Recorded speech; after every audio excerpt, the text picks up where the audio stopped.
அஸ்ஸலாமு அலைக்கும் வரஹ்மத்துல்லாஹி வதஆலா வபரகாத்துஹு. அன்பிற்குரிய அல்லாஹ்வின் நல்லடியார்களே, அன்பிற்குரிய சகோதரர்களே, பெரியவர்களே, தாய்மார்களே, அல்லாஹ் தஆலாவுடைய கிருபை, அல்லாஹ் நம் மீது செய்த பேர் உபகாரம், 3 நோன்புகளை நிறைவு செய்துவிட்டு 4வது நோன்புக்கு தயாரான நிலையில் அமர்ந்திருக்கிறோம். அல்ஹம்துலில்லாஹ். அல்லாஹ் நமது நோன்பையும் நம்முடைய தொழுகையும் இபாதத்துகளை பரிபூரணமாக கபூல் செய்வானாக. மீதம் இருக்கிற நோன்புகளை நோற்றும் பரிபூரணமான முறையில் இபாதத்து செய்கிற பாக்கியத்தை அல்லாஹ் நமக்கும் நம்முடைய குடும்பத்தார்களுக்கும் உலக முஃமின்கள் அனைவருக்கும் அல்லாஹ் நசீபாக்கி தருவானாக. அருமையான முஃமின்களே, இன்று ஓதப்பட்ட ஒரு சூறாவுடைய பேர் என்னவென்று சொன்னால் சூரத்துன் நிசா என்று ஒரு சூறா. அல் குர்ஆனிலே 4வது சூறாவாக இடம்பெற்றிருக்கிறது. ஏறத்தாழ 176 ஆயத்துகள் வசனங்களை கொண்டது. இந்த சூரா சூரத்துல் மதனி என்று சொல்வார்கள். நபி ஸல்லல்லாஹு அலைஹி வஸல்லம் மதீனாவில் இருக்கிற சமயத்தில் இறங்கியதினால் இந்த சூறாவுக்கு சூரத்துல் மதனி என்று பெயர். அல்லாஹ் தஆலா இந்த சூறாவில் நிறைய செய்திகளை சொல்கிறார். இந்த சூறாவுக்கு பெயர் சூரத்துன் நிசா.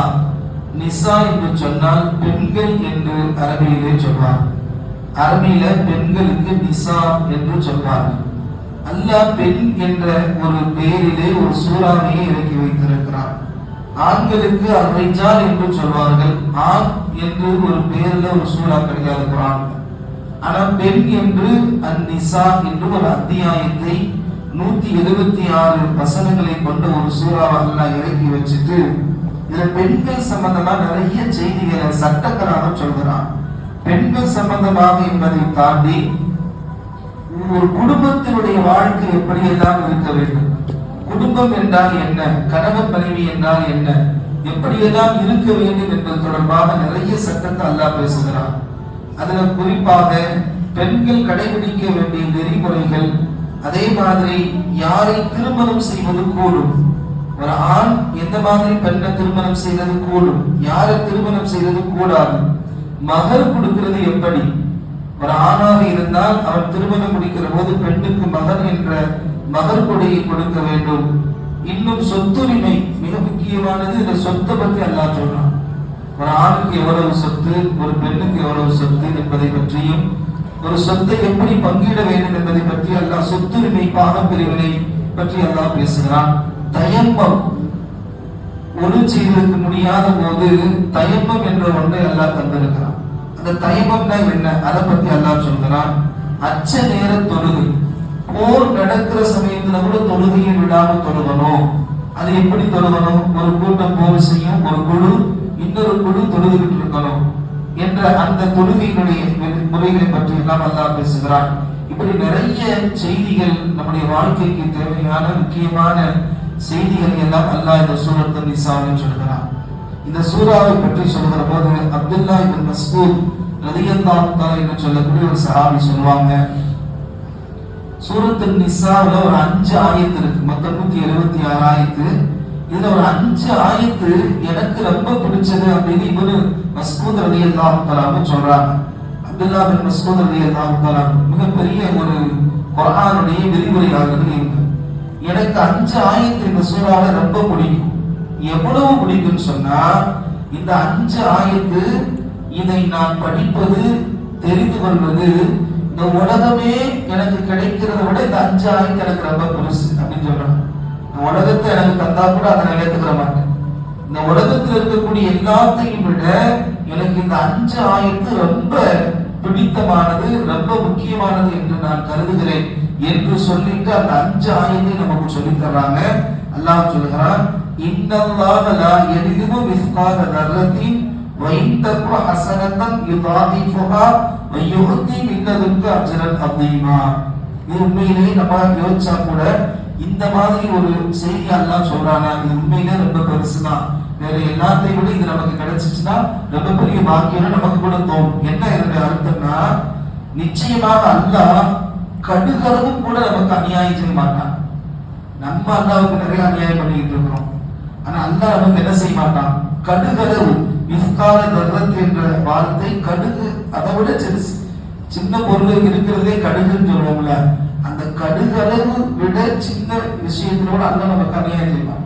நம்ம தொழுதோம்னா தொழுகைக்குரிய நன்மையை தருவான், நோன்பு வச்சா நோன்பு வச்சவரை நன்மையை தருவான், நன்மை செஞ்சா நன்மை கிடைக்கும், தீமை செஞ்சா தீமை கிடைக்கும். நம்ம அல்லாவுக்கு பிடிச்சவன் பிடிக்காதவனா அல்லாஹ் நம்மளை அதிகமாகவும் தண்டிக்கவும் மாட்டான், அதிகமாகவும் நன்மை தர மாட்டான். அப்ப நம்ம என்ன செய்யறோமோ அதுக்கு நீதமாக அல்லாஹ் நடக்கும். உலகத்துல நீதம், ஆட்சி, தீர்ப்பு இதெல்லாம் பார்த்தோம்னா இன்னைக்கு நம்ம யோசிக்கவே முடியாத அளவுக்கு நீ உலகம் போயிட்டு நம்மளே என்ன செய்வோம், நமக்கு பிறந்த புள்ள ஒரு 4 புள்ள இருக்கு வச்சுங்க, அதுல ஏதாவது ஒரு புள்ள மேல அதிகம் பாசம், இன்னொரு புள்ள மேல கொஞ்சம் குறையும், இன்னொரு புள்ள, இதுதான் மனிதனுடைய இருக்கு. ஆனா அல்லாஹ் சொல்றான் நான் அணு அளவு கூட யாருக்கும் தீங்கு செய்ய மாட்டேன். உலகத்துல பிறந்த எல்லாருமே என்னுடைய படைப்பினம் தான், எல்லாருக்கும் ஒரே மாதிரி தான் நான் நீதமா நடப்பேன். அல்லாஹ் அப்ப அணுகளவும் அடியார்களுக்கு தீங்கு செய்ய மாட்டார். நீங்க ஏதாவது நன்மை செஞ்சீங்கன்னா அதை ரெட்டிப்பாகத்தான் அல்லாஹ் தருவோம், குறைக்கவே மாட்டோம். நம்ம நன்மை எவ்வளவு செய்யறோமோ அதுக்கு அதிகமாகத்தான் நன்மை தருவாங்க, தவிர ஒருபோதும் குறைக்க மாட்டான். அஜரன் அதிகமா அல்லாஹ்விடத்துல நமக்கு தருகிற கூலி என்பது அஜரன் அதிகமா, அது மகத்தான கூலி, மிகப்பெரிய கூலி.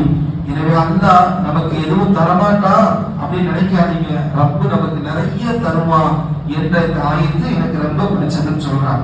இரண்டாவது அல்லாஹ் சொல்றான், இன் தஜ்தனிபு கபாயிர மா துன்ஹவுன அன்ஹு, நீங்க பெரும் பாவத்தை எல்லாம் விட்டு தவிர்த்திருந்தால், அல்லாஹ் சொல்றான், நீங்க பெரும் பாவம் சிலது இருக்கு, அதை விட்டு தவிர்த்திருந்தால் நுகஃபிர் அன்கும் ஸய்யிஆத்திக்கும், உங்களுடைய சின்ன சின்ன பாவத்தை எல்லாம் நான் மன்னிச்சிரேன்னு அல்லாஹ் சொல்றான்.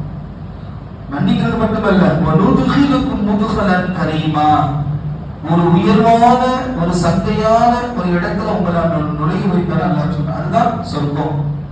ஸல்லல்லாஹு அலைஹி வஸல்லம் சொல்றாங்க, உங்களை அழிவில் ஆழ்த்தக்கூடிய பாவங்களை விட்டு நீங்கள் தவிர்த்து கொள்ளுங்கள் சொன்னாங்க. இஜ்தனிபு ஸலஹ மூபிகாத் ஹதீஸ்ல வரும், உங்களை அழிக்கக்கூடிய அழிவில் உங்களை போடக்கூடிய பாவங்களை விட்டு நீங்கள் தவிர்த்து கொள்ளுங்கள் அப்படின்னு கேட்ட உடனே சஹாபாக்கள் கேட்கிறாங்க, யா ரசூலல்லாஹ், எங்களை அழிக்கக்கூடிய அளவுக்கு பெரும் பாவம் என்ன பாவம் அப்படின்னு உடனே ஸல்லல்லாஹு அலைஹி வஸல்லம் சொல்றாங்க, 7 விதமான பாவம் இருக்கிறது. இஜ்தனிபு ஸலஹ மூபிகாத், 7 விதமான பாவம் இருக்கிறது. அந்த 7 விதமான பெரும் பாவம் அதை விட்டு தவிர்த்து. அது என்ன? ஒண்ணு ஷிர்க், அல்லாஹ்வுக்கு இணை வைக்கிறது. நிறைய பேர் இந்த ஷிர்க்னா தப்பா புரிஞ்சுக்கிறாங்க. மௌலிது ஓதுறது ஷிர்க், தர்காவுக்கு போறது ஷிர்க்னு சொல்லுவாங்க. அதெல்லாம் ஷிர்க் கிடையாது. ஷிர்க்னா என்னன்னா அல்லாஹ் மாதிரி இன்னொருத்தவங்க இருக்கிறாங்கன்னு சொல்றது. அல்லாஹ் மாதிரி இன்னொருத்தவங்க இருக்கிறாங்கன்னு ஒரு ஆணையோ அல்லது அல்லாஹ் மாதிரி இந்த பொருள் இருக்குதுன்னு சொல்றது. இப்படி ஒரு அல்லாஹ்வுக்கு நிகரான ஒரு ஆணையோ ஒரு பொருளையோ வைப்பது, சொல்வது, நினைப்பது தான் ஷிர்க். மௌலிது ஓதுனா அதுல நபி ஸல்லல்லாஹு அலைஹி வஸல்லம் அவங்க அல்லாஹ் புகழ்ந்தா அதனால நானும் புகழ்றேன் அப்படின்றது ஷிர்க் ஆகாது. ஏன்னா அல்லாஹ் தான் ரசூலுல்லாஹ் புகழ்ந்திருக்கிற, நானும் புகழ்றேன். தர்காவுக்கு போறோம் அப்படின்னா அங்க இருக்கிறவங்க அல்லாஹ்வுடைய நேசம் பெற்றவங்க. அல்லாஹ்வுடைய நேசம் பெற்றவங்க எப்படி இருப்பாங்களோ அவங்கள அல்லாஹ் எப்படி உயர்வா வச்சிருக்கிறாங்க, அந்த கபருல அடங்கி இருக்கக்கூடியவங்களை பார்த்தா நமக்கு தெரியும். அவங்கள போய் நம்ம அல்லான்னு சொல்லணும். தர்காவுக்கு போறவங்க, மௌலிது ஓதுறவங்க, இந்த மாதிரியே உள்ளவங்க ரொம்ப தெளிவா இருப்பாங்க. ஆனா அதை புரியாதவங்க குழப்பி விடுவோம். அப்ப ஷிர்க்னா அது கிடையாது. ஷிர்க்னா என்ன? அல்லாஹ்வுக்கு நிகராக அல்லாஹ் என்று யாரையாவது சொல்றது, ஒரு பொருளை நினைக்கிறதா ஷிர்க். எனவே இஜ்தனிபு ஃபர்ஸ்ட் அழிவிலாக்கக்கூடிய பாவம் ஷிர்க்கை விட்டு நீங்கள் தவிர்த்திருங்கள். இரண்டாவது வட்டியை விட்டு நீங்கள் தவிர்த்திருங்கள். மூன்றாவது ஹம்ரு, சாராயம், மது பொருள்களை விட்டு நீங்கள் தவிர்த்திருங்கள். நாலாவது பத்தினி பெண்ணின் மீது அவதூறு போடும், அதை விட்டு தவிர்த்திருங்கள். கண்ணியமான முறையில யாரு மேலேயும் அவதூறு சொல்லக்கூடாது. அடுத்த சூரத்து நூறு என்ற சூறால அதை பத்தி நம்ம தெளிவா சொல்லுவோம். யாரையும், அது பத்தினி பெண், கற்புள்ள பெண், ஆண் 2 பேரும் மேலுமே அவதூறு சொல்லக்கூடாது. அப்படி இப்படின்னு பேசவே கூடாது. அதே மாதிரி போர் நடக்கிற போது புறமுதுகு காட்டி ஓடக்கூடாது. போர் நடக்கிறப்ப புறமுதுகு காட்டி ஓடுறதா, எதிரி வந்தா நெஞ்சை நிமிர்த்திட்டு மார்க்கத்துக்காக இஸ்லாத்துக்காக போய் நிக்கணுமே தவிர எதிரியை பார்த்துட்டு புறமுதுகு காட்டி ஓடக்கூடாது. அதே மாதிரி பொய் சாட்சி சொல்றது, பொய் சாட்சி சொல்றது அதுவும் அழிவிலாக்கக்கூடிய பெரும்பாவம் என்று நபிகள் நாயகம் ஸல்லல்லாஹு அலைஹி வஸல்லம். கொலை செய்வது 7 விதமான பாவம் பெரும்பாவம் என்று நபிகள் நாயகம் ஸல்லல்லாஹு அலைஹி வஸல்லம் சொன்னாங்க. இந்த மாதிரி பெரும்பாவத்தை எல்லாம் விட்டு நீங்க தவிர்த்திருந்தா அல்லாஹ் சொல்றான், உங்களுடைய சின்ன சின்ன பாவங்களை நான் மன்னிச்சிருக்கேன். சின்ன சின்ன பாவங்களை நான் மன்னிச்சிருவேன் அல்லாஹ் சொன்னா. அப்ப பெரும் பாவத்தை விட்டு நாம தவிர்த்திருக்க வேண்டும் என்பதை இந்த சூறாவுல அந்த 2வது ஆயத்து நமக்கு சொல்லுகிறது. 3வது அந்த என்ன ஆயத்து, ரொம்ப ஸ்பெஷலான ஆயத்து, இன்னல்லாஹ நிச்சயமாக அல்லாஹ் லா யக்ஃபிரு ஐயுஷ்ரக பிஹி, அல்லாஹ் தஆலா ஷிர்க் என்ற அந்த குற்றத்தை மட்டும் மன்னிக்க மாட்டான். வ யக்ஃபிரு மா தூன ذلك லிமன் யஷா, அது அல்லாத மற்ற எல்லாத்தையும் அல்லாஹ் மன்னிச்சிடுவான். அப்ப ஷிர்க் அல்லாஹ்வுக்கு நிகரா ஈக்குவலா இன்னொரு ஆள் இருக்கிறான்னு யாரு சொல்லிட்டானோ, யார் அப்படி வாழ்றானோ அந்த பாவத்தை மட்டும் அல்லாஹ் மன்னிக்கலாம். இது அல்லாம பாக்கி எல்லா பாவத்தையும் மன்னிச்சிடுவான். சரி, ஒருத்தர் ஒரு சிலையை வணங்கினா அல்லது ஒரு சிறுமியை வணங்கினா அவன் ஷிர்க்ல தான் இருக்கான். ஆனா அதுல இருந்து அவன் பாவ மன்னிப்பு கேட்டு ஓர் இறைவன் அல்லாஹ் லா இலாஹ இல்லல்லாஹ் முஹம்மது ரசூலுல்லாஹ் கலிமாவை சொல்லி விட வந்துட்டா அதை அல்லாஹ் மன்னிச்சிடுவான். அல்லாஹ் மன்னிக்கக்கூடியவன், எல்லா பாவத்தையும் அல்லாஹ் மன்னிக்கக்கூடியவன். இன்னும் சொல்லப்படுது, வமை யுஷ்ரிகு பில்லாஹ், அல்லாஹ்வுக்கு ஷிர்க்னு யாரு வைக்கிறானோ, அல்லாஹ்வுக்கு இணையா இன்னொருத்தவங்களை கொண்டு வர்றானோ, ஃபகத் இஃப்தரா இஸ்மன் அலீமா, அவன் மிகப்பெரிய ஒரு பாவத்தை செய்து விட்டான் என்று அல்லாஹ் சொல்லக்கூடிய இந்த ஆயத்து எனக்கு இந்த உலகத்துக்கு கிடைக்கிற பொருளை விட ரொம்ப பிடிச்சது என்று இப்னு மஸ்ஊத் ரலியல்லாஹு தஆலா சொல்றாங்க. ஏன் சொன்னா, ஒரு பெற்றோர் இருக்கிறாங்க, அந்த பெற்றோர்களை பார்த்து நம்ம அப்பா அம்மான்னு சொல்லுவோம், அத்தா அம்மான்னு சொல்லுவோம், டாடி மம்மின்னு சொல்லுவோம். ஆனா அவங்க இருக்கிறப்ப வேற ஒருத்தவங்களை போய் ஒரு குழந்தை போய் அத்தா அம்மான்னு சொன்னா எப்படி இருக்கும்? அப்படி சொல்ல முடியுமா? எனக்கு 2 அத்தா 2 அம்மான்னு யாராவது சொன்ன என்ன ஆகும்? அது வேற விதமான ஒரு நிலை. அது மாதிரிதான் அல்லாஹ் என்னை படைச்சது அல்லாஹ், எனக்கு உணவு தர்றது அல்லாஹ், என்னை பாதுகாக்கிறது அல்லாஹ், என்னை மௌத்தாக்குறது அல்லாஹ், மறுபடியும் எனக்கு உயிர் கொடுத்து இருக்கிறது அல்லாஹ். அப்ப அல்லாஹ் தான் எனக்கு எல்லாம். அந்த அல்லாஹ்வை விட்டு போட்டு நீங்க அல்லாஹ் மாதிரி யாரையாவது சொல்றது அல்லது இது அல்லாஹ் மாதிரி இருக்கிற ஒரு பொருளை சொல்றது, இதுதான் ஷிர்க். இது அல்லாஹ்வுக்கு பிடிக்காது. அப்ப இதைத்தான் அல்லாஹ் சொல்றான், இப்படி நீ எனக்கு ஈக்குவலா அல்லது அல்லாஹ் மாதிரி நீங்க அல்லாஹ் மாதிரி உதவி செஞ்சீங்க, அல்லாஹ் மாதிரி எனக்கு இவ்வளவு பெரிய இது வந்துச்சு அப்படின்னு சொன்னாலும் அது அல்லாஹ்வுக்கு ஈக்குவலா அல்லாஹ்வுக்கு இட்டு கட்டுற மாதிரி ஆயிரும். எனவே அந்த தவறை செய்யாதீங்க. அதை தவிர பாக்கி எல்லாத்தையும் எல்லாம் மன்னிக்கிறான் அப்படின்னு அந்த 3வது ஆயத்து சொல்லப்படுகிறது. 4வது, வலவ் அன்னஹும் இத்தலபு அன்ஃபுஸஹும் ஜாஊக ஃபஸ்தக்ஃபருல்லாஹ வஸ்தக்ஃபர லஹுர் ரசூல், நபியே நாயகமே, அந்த மக்கள் பாவம் செஞ்சுட்டு அல்லாஹ்ட்ட மன்னிப்பு கேட்கணும்னு வர்றாங்க. அப்படி வந்து உங்ககிட்ட நிக்கிறாங்க. ரசூல் ஸல்லல்லாஹு அலைஹி வஸல்லம் அவங்க முன்னாடி நிக்கிறாங்க. ரசூலுல்லாஹ் ஹயாத்தா இருக்கிறப்ப தப்பு பண்ணாங்க, எங்க வருவாங்க, ரசூலுல்லாஹ் நான் பாவம் பண்ணிட்டேன், என்ன எனக்கு மன்னிப்பு கேட்கறது எப்படின்னு வந்து நிற்பாங்க. அப்படி நிக்கிறப்ப நபியை நீங்க சொல்லுங்க, நீங்க அல்லாஹ்ட்ட பாவம் மன்னிப்பு கேளுங்க, அல்லாஹ் உங்க பாவத்தை மன்னிப்பான்னு சொல்லுங்க. சொன்னது மட்டும் இல்ல, நீங்களும் அவங்களுக்கு காப்பாற்ற மன்னிக்க.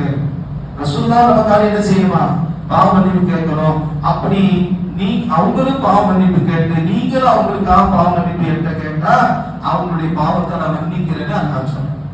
இப்ப இது ரசூலுல்லாஹ் ஸல்லல்லாஹு அலைஹி வஸல்லம் ஹயாத்தா இருக்கும்போது மட்டுமல்ல, இப்ப மௌத்தாகி நம்ம கண்ணை விட்டு மறைஞ்சு மதீனாவுல இருக்கிறாங்க.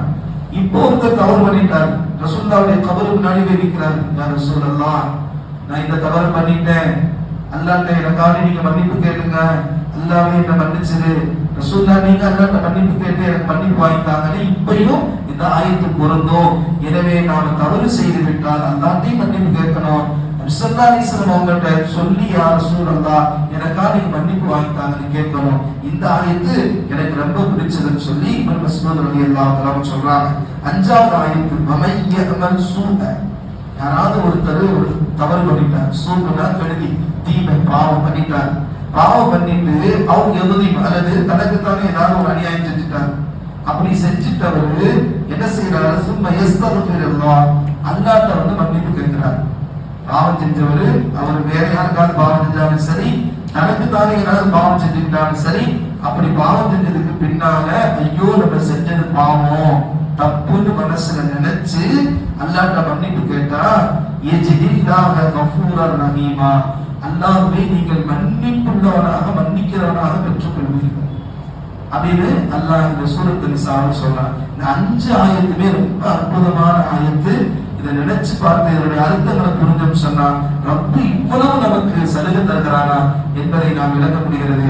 அருமையான முஃமின்களே, இந்த ஆயத்தினுடைய ஆரம்ப வசனத்தில் அல்லாஹ் சொல்வான், யா அய்யுஹன் நாஸ், ஓ மக்களே, இத்தகு ரப்பக்கும் அல்லாஹ், அல்லாஹ்வை நீங்கள் அஞ்சிக் கொள்ளுங்கள். இந்த சூராவுடைய ஆரம்ப வசனம் இப்படிதான் இருக்கும். அல்லாஹ் எப்படிப்பட்டவன் தெரியுமா? ஹலகக்கும் மின் நஃப்ஸி வாஹிதா, ஒரே ஒரு உயிரில இருந்து தான் அவங்க எல்லாரையும் படைச்சான். எல்லாத்தையும் படைச்சது ஒரே ஒரு உயிர். அந்த உயிர் தான் யாரு? ஆதம் அலைஹிஸ்ஸலாம். அல்லாஹ் சொல்றான், ஒரே ஒரு ஆத்மாவில இருந்து அவங்களை படைச்சேன். படைச்சு வஹலக மின்ஹா ஸௌஜஹா, அந்த ஒரு உயிர்ல இருந்து இன்னொரு உயிர் ஹவ்வாவை நான் படைச்சேன். ஃபர்ஸ்ட் படைச்ச ஒரு உயிர் யாரு? வாஹிது, ஆதம் அலைஹிஸ்ஸலாம். அதுல இருந்து வஹலக ஸௌஜஹா, அவங்களுடைய ஜோடி மனைவி ஹவ்வாவை நான் படைச்சேன். படைச்சு அந்த 2 பேர்ல இருந்துதான் இந்த மனித வர்க்கத்தை இந்த உலகத்துக்கு நான் பரப்பினேன் என்று அல்லாஹ் சொல்றான். அப்ப இந்த ஆயத்தை திருமணத்துல ஓதுவாங்க, நிக்காவுடைய குதுபால ஓதுவாங்க. ஓதிட்டு இந்த ஆயத்துடைய கடைசி அல்லாஹ் சொல்கிறான், இப்படி ஒரு ஆத்மாவிலிருந்து படைத்து உங்களை வளர்த்து உலகம் முழுவதும் இந்த மக்கள் இனத்தை பரப்புறாங்க அல்லாதவ நீங்க அஞ்சிக் கொள்ளுங்கன்னு சொல்லிட்டு அடுத்து சொல்லுவான், வத்தகுல் அர்ஹாம், நீங்கள் உறவுகளையும் அஞ்சிக் கொள்ளுங்கள், சொந்த பந்தத்தை பேணிக் கொள்ளுங்கள் என்று இந்த ஆயத்தை அல்லாஹ் இன்னல்லாஹ் கான அலீம் ரகீமா, நிச்சயமா அல்லாஹ் தஆலா கண்காணிக்கக்கூடியவனாக இருக்கிறான் என்று இந்த ஆயத்துடைய சூராவுடைய முதல் ஆயத்து இதுவாகத்தான். இப்ப முதல் மனிதர் ஆதம் அலைஹிஸ்ஸலாம் அவர் அல்லாஹ் படைச்சான். எதுல இருந்து படைச்சா நம்ம எல்லாருக்குமே தெரியும், மண்ணில இருந்து படைச்சான். மண்ணில இருந்து ஆதம் அலைஹிஸ்ஸலாம் அவங்களை களிமண்ணா பொம்மையா செஞ்சு அந்த பொம்மையா இருக்கக்கூடிய ஆதம் அலைஹிஸ்ஸலாம் அவங்களுக்கு தன்னுடைய நூறு வெளிச்சத்தை அல்லாஹ் விட்டு அதுலதான் அந்த உயிர் வந்து எந்திரிச்சு உட்கார்றாங்க. அப்படி உட்கார்ந்து இருக்கிறப்ப சொர்க்கத்துல எல்லாமே இருக்குது, ஆதம் அலைஹிஸ்ஸலாம் இருக்கிறாங்க. இப்ப அப்பா அம்மாவும் படைக்கல, ஆதம் அலைஹிஸ்ஸலாம் அவங்க சொர்க்கம் எல்லாம் இருக்குது. ஆனாலும் ஆதம் அலைஹிஸ்ஸலாம் அவங்க மட்டும் தனியா இருக்கிறதுனால அவங்களுக்கு நிம்மதி இல்லை, ஒரு சந்தோஷம் இல்லை. இதை அல்லாஹ் புரிஞ்சுக்கிட்டு என்ன செய்யணும், ஆதம் அலைஹிஸ்ஸலாம் அவங்க தூங்கிக்கிட்டு இருக்கிறாங்க. ஆதம் அலைஹிஸ்ஸலாம் அவங்களுடைய லெஃப்ட் ஹார்ட் இருக்குல்ல, இந்த ஹார்ட்டுக்கு கீழே பார்த்தீங்கன்னா விலா எலும்புன்னு சொல்லுவோம், அப்படியே வரி வரியா இருக்கும். அந்த விலா எலும்புல இருந்து ஆதம் நபியுடைய விலா எலும்புல இருந்து ஒரு எலும்பை உருவி அதை கீழே போட்டு குன் ஃபயகுன், அல்லாஹ் சொன்னா ஒரு பெண் வடிவுல ஒரு பெண் உருவமா வரணும்னு சொன்னாங்க. உடனே அப்பா அம்மா அப்படியே வந்து அந்த எலும்புல இருந்து வர்றாங்க. வந்து ஆதம் அலைஹிஸ்ஸலாம் தூங்கிட்டு இருக்கிறாங்க. விழிச்சு பார்த்தா பக்கத்துல அப்பா அம்மா ஒரு பெண் உட்கார்ந்து இருக்கிறாங்க. ஆச்சரியமா பாக்குறாங்க. அப்ப அல்லாஹ்ட்ட கேட்கிறாங்க, ஆதம் அலைஹிஸ்ஸலாம் யார் இது அப்படின்னா, இதுதான் உங்களுடைய துணைவி மனைவி, உங்கள இருந்து தான் உங்களை படைச்சிருக்கிறேன், இவங்களை நீங்க உங்க ஜோடியாக ஆக்கிக்கிறலாம் அப்படின்னு சொன்னது இந்த ஆயத்தினுடைய கருத்துல பதிவு செய்யப்படுகிறது. இன்னும் இதற்கு விளக்கம் சொல்லுவாங்க. உடனே ஆதம் அலைஹிஸ்ஸலாம் அவங்க அப்பா அம்மா போய் தொடர, நிக்காஹுடைய சூழல் அங்கு நடக்கிறது. மகளாக கொடுக்கறாங்க. மகள் கொடுக்கறதுக்கு என்ன இருக்கும், ஒன்று பொறுப்பு இல்லை. அப்ப அல்லாஹ் சொன்னானா, உங்களுக்கு உங்க வம்சத்துல முஹம்மது ரசூலுல்லாஹ் ஒரு நபி வர போறாங்க, அவங்க மேல 3 தடவை ஸலவாத் சொல்லுங்க, அதுதான் மகள் என்பதாகவும் சொல்லப்பட்டு அதுக்கப்புறம் சொர்க்கத்திலேயே அவங்க ஜோடியாக இருந்தாங்க என்ற வரலாறு எல்லாம் சொல்லப்படும். இப்ப அல்லாஹ் தஆலா பாருங்க, ஆதம் நபியை படைச்சு அவங்களுடைய விலா எலும்பு வலது பக்கத்துல இருந்து கூட எடுத்துருக்காங்க. ஆனா இடது பக்கத்துல இருந்து அதுவும் இதயத்துக்கு கீழே இருக்கக்கூடிய அந்த எலும்பு எடுத்து பெண்ணை படைச்சிருக்கிறார். அப்படின்னா அந்த பெண் என்பவங்க ரொம்ப நளினமானவங்க, பெண் என்பவங்க ரொம்ப மென்மையானவங்க, சாஃப்டா தான் ட்ரீட் பண்ணும். ஸல்லல்லாஹு அலைஹி வஸல்லம் சொன்னாங்க, மண்ணில் இருந்து அல்லாஹ் மனிதன் ஆணை படைத்தான். எனவே ஆணுக்கு எப்பொழுதுமே ஒரு ஆசை இருக்கும். என்னன்னா மண்ணு மேல ஆசை இருக்கும், சொத்து சொத்து சொத்து சொத்துன்னு ஆசை இருக்கும். பெண்ணை அல்லாஹ் இருந்து படைச்சா, அம்மாவை ஆணில் இருந்து படைச்சான். அதனால பெண்களுக்கு எல்லாம் எது மேல ஆசை இருக்குன்னா ஆணின் மீது ஆசை. அந்த இயற்கையிலே அப்படிதான் வச்சிருக்கு. பெண்கள் ஆண்களை நேசிப்பார்கள், ஆண்கள் மண்ணை நேசிப்பார்கள், சொத்தை நேசிப்பார்கள் என்று அந்த மனிதனுடைய பிறப்புக்கு ஏற்ப அல்லாஹ் அதே குணத்தை தான் வச்சிருக்கிறான். அப்ப இவ்வளவு நெருக்கமா அந்த ஹார்ட் கிட்ட இருக்கக்கூடிய இதயத்துக்கு கீழே இருக்கக்கூடிய அந்த எலும்புல இருந்து ஒரு பெண்ணை படைச்சிருக்கிறாங்க. அந்த பெண்ணை இதயம் போன்று பாதுகாக்க வேண்டும். அந்த விழா எலும்பு கோணலானதுதான். நம்ம நிறைய பயான்ல கேட்டிருக்கோம். இப்படிதான் கோணலா, லேசா பெண்டா தான் இருக்கு, நேரா தான் இருக்காது. சங்கதாரியம் சொல்லுவாங்க, உங்கள் விழா எலும்பில் பெருந்து படைக்கப்பட்ட பெண்கள் கொஞ்சம் கோணலா தான் இருப்பாங்க. எதுவுமே அவங்களுக்கு சொன்ன உடனே டக்குன்னு புரியாது, எதையுமே அவங்க டக்குன்னு ஏத்துக்கிற மாட்டாங்க. அதனால பக்குவமா சொல்லுங்க, ரொம்ப சாஃப்டா சொல்லுங்க. இல்ல நான் இப்படித்தான் அப்படின்னு நீங்க ஸ்ட்ரெயிட் ஃபார்வர்டா இருந்தா அந்த எலும்பு நேராக்க நினைக்கிற மாதிரி உடஞ்சு போயிடும். கோடலா இருக்கிற நெருப்ப நேராக்க நினைக்காதீங்க, நினைச்சா உடஞ்சு போயிடும். எனவே பெண்கள்கிட்ட நீங்க எப்படி டீல் பண்ணணுமோ அப்படிதான் டீல் பண்ணுங்க. அப்படி பண்ணீங்கன்னா குடும்பம் ரொம்ப ஆரோக்கியமா இருக்கும் என்று அல்லாஹ் சொல்லிட்டு கணவன் மனைவியினுடைய அந்த வாழ்க்கையை பற்றியும் சொல்லுவார். கணவன் மனைவி அவங்க வாழ்க்கையில வெற்றி பெறணுமா, இந்த சூரத்து நிசாவில் சொல்லப்பட்ட மாதிரி அவங்க இருக்கணும். ரெண்டு பேருக்கு ஏதாவது சண்டை சச்சரவு ஏற்பட்டா முதல்ல அல்லாஹ் சொல்றது என்னன்னா, பேச்சை நிறுத்து. கணவன் மனைவிக்கு ஹஸ்பண்ட் ஒய்ஃபுக்குள்ள பிரச்சனை வந்துச்சுன்னா ஃபர்ஸ்ட் பேசுறத நிறுத்து. எடுத்த உடனே தலாக்கெல்லாம் சொல்லக்கூடாது. ரெண்டு பேருக்கு சண்டைனா ஃபர்ஸ்ட் பேச்சை போறாங்க.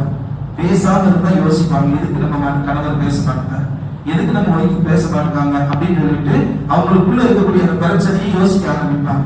அதுல பேச்சு இந்த மௌனமா இருந்து அவங்களுக்கு புரியலன்னா அடுத்த கட்டம் என்னன்னா, படுக்கையில ஒன்னா படுத்தவங்க இப்ப சண்டை சச்சரவுனா தனித்தனியா பாருங்க, தனித்தனியா பெட்ட தனியா இருக்குங்க. அப்ப யோசிப்பாங்க, என்ன நம்ம கணவர் நம்மளை விட்டு தனியா படுக்கிறாங்க, என்ன நம்ம மனைவி தனியா படுக்கிறாங்க, அப்ப நம்மகிட்ட ஏதோ ஒரு ஃபால்ட் இருக்கு. அல்லது அவங்களுக்கு இப்படி யோசிக்கிறதுக்கு ரெண்டாவது ஆப்ஷன் அல்லாஹ் சூரத்து நிசால சொல்லிட்டாங்க.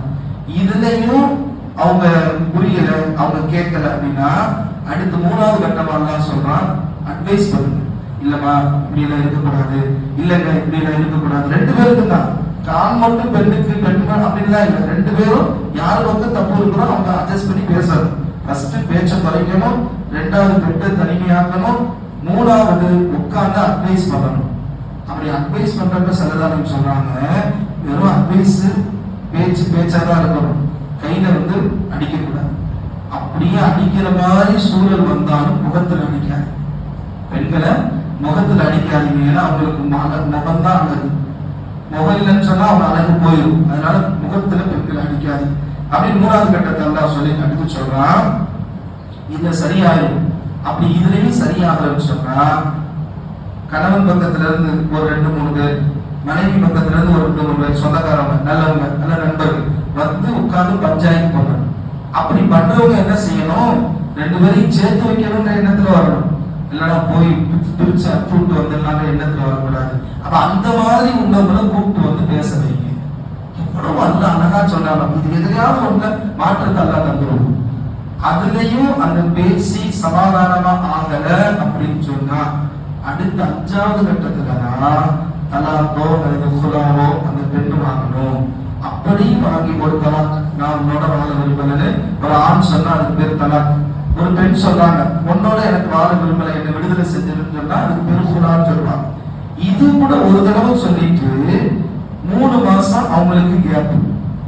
அந்த 3 மாசம் என்ன, நீ உன் வீட்டுக்கு போயிரு அல்லது இவர் ஒரு வீட்டுக்கு போயிடணும், தனியா இருக்கிற அந்த பிரிவு, அந்த பிரிவுல யோசிக்க தோணும்.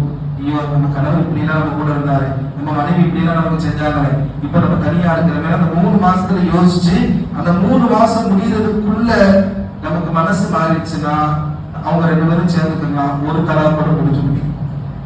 3வது தலாக் விட்டுட்டாதான் அது வேற மாதிரி. அதான் 2 ஆப்ஷன் நல்லா தரலாம். ஃபர்ஸ்ட் தலாக் விட்டா அது முடியறதுக்குள்ள சேர்ந்துக்கலாம், 2வது தலாக் விடுறாங்க அப்பயும் முடியறதுக்குள்ள சேர்ந்துக்கலாம். ஆனா இதுவே விளையாட்டாய் 3 தடவை சொல்லிட்டாங்கன்னா அதை பத்தி சேர முடியும், அது வேற மாதிரி. இப்படி எல்லாம் வாழ்க்கையினுடைய தத்துவத்தை, கணவனுடைய ஒற்றுமையை சூரத்து நிசால் எல்லாம் சொல்லி தருகிறார். அருமையான இந்த சூறாவை படிக்க படிக்க நிறைய குடும்பவியல் வாழ்க்கைக்கு சம்பந்தமான தகவல்கள் நிறைய இருக்கும். அல்லாஹ் தஆலா சூரத்து நிசாவில் என்னென்ன சட்டத்திட்டங்களை எல்லாம் சொல்லியிருக்கிறானோ அதை அறிந்து புரிந்து தெரிந்து நம்முடைய வாழ்க்கையில் பின்பற்றி நடக்கிற தௌஃபீகை அல்லாஹ் நமக்கு, நம்முடைய குடும்பத்தார்களுக்கும் உலக முஸ்லிம் அத்தனை பேருக்கும் அல்லாஹ் நசீபாக்கி தருவானாக. யா சய்யிதனா முஹம்மது ஸல்லல்லாஹு அலைஹி வஸல்லம் وآخر دعوانا الحمد لله رب العالمين. بسم الله الرحمن الرحيم. الحمد لله رب العالمين. اللهم لك الحمد لك الشكر يا الله يا رحمن يا رحيم. اللهم صل على محمد طب القلوب نوائها وعافية الأبدان وشفائها ونور الأبصار وضيائها وعلى آله وأصحابه وسلم. ربنا ظلمنا أنفسنا وإن لم تغفر لنا وترحمنا لنكونن من الخاسرين. اللهم ارحمنا برحمتك يا أرحم الراحمين. ربنا تقبل منا صلاتنا وصيامنا ودعاءنا وركوعنا وسجودنا وقيامنا وتلاوة القرآننا إنك أنت السميع العليم. وتب علينا يا ربنا يا مولانا إنك أنت التواب الرحيم. ربنا رب ارحمهما كما ربياني صغيرا. اللهم فهمنا في الدين وعلمنا القرآن الحكيم. اللهم فهمنا في الدين وعلمنا القرآن الحكيم. اللهم ارزقنا علم التوحيد وعمل الإخلاص وحسن الخاتمة. ربنا هب لنا من أزواجنا وذرياتنا قرة أعين واجعلنا للمتقين إماما. صلى الله تعالى وسلم على خير خلقه سيدنا محمد وآله وصحبه أجمعين. آمين. سبحان ربك رب العزة عما يصفون وسلام على المرسلين والحمد لله رب العالمين.